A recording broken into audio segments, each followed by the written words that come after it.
Yesu amenipanguza aibu yangu, lakini Yesu amenipanguza machozi yangu.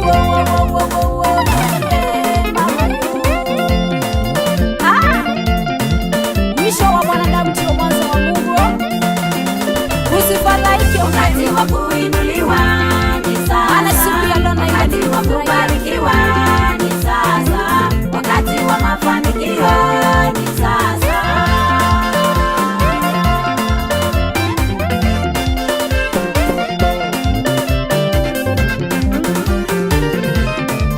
Maana amenipangusa machozi. Haleluya! Sasa naimba nikimwimbia Yesu. Sasa naruka nikimrukia Yesu. Hapo sasa nacheza nikimchezea Yesu. Wakati wa kuinuliwa ni sasa, wakati wa kubarikiwa ni sasa, wakati wa mafanikio ni sasa. Neema ya Yesu imenitosha. Wewe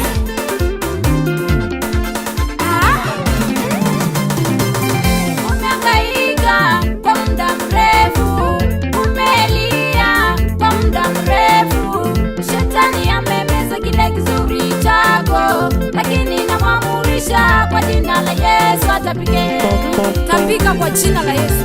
Umemeza haki yetu, mali yetu. Watu wa Mungu wanaishi maisha ya kuteseka sababu shetani alimeza urithi wao. Tunamwamurisha kwa jina la Yesu atapike. Tapika. Mali nzuri aliyomeza, ndoa yako aliyomeza, gari nzuri aliyomeza, urithi wako aliyomeza, biashara nzuri aliyoimeza, watoto wazuri aliyowameza, kazi nzuri aliyoimeza.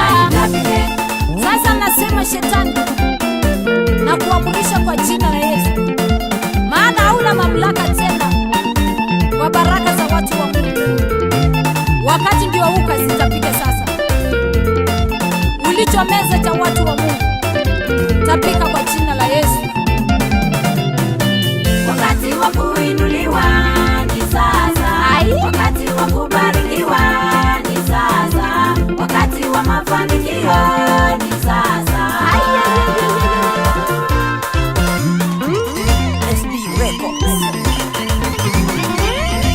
Haya sasa, wakati umefika sasa.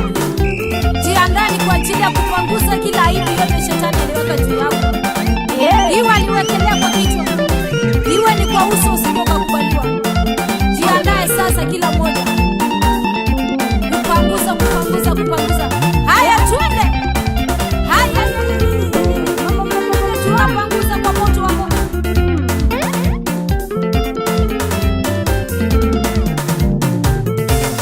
Anapangusa shida unazopitia Yesu.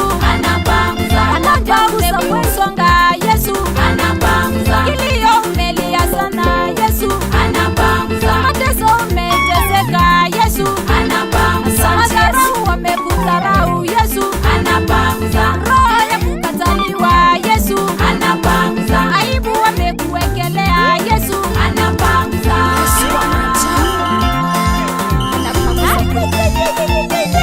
Tumchezee Yesu.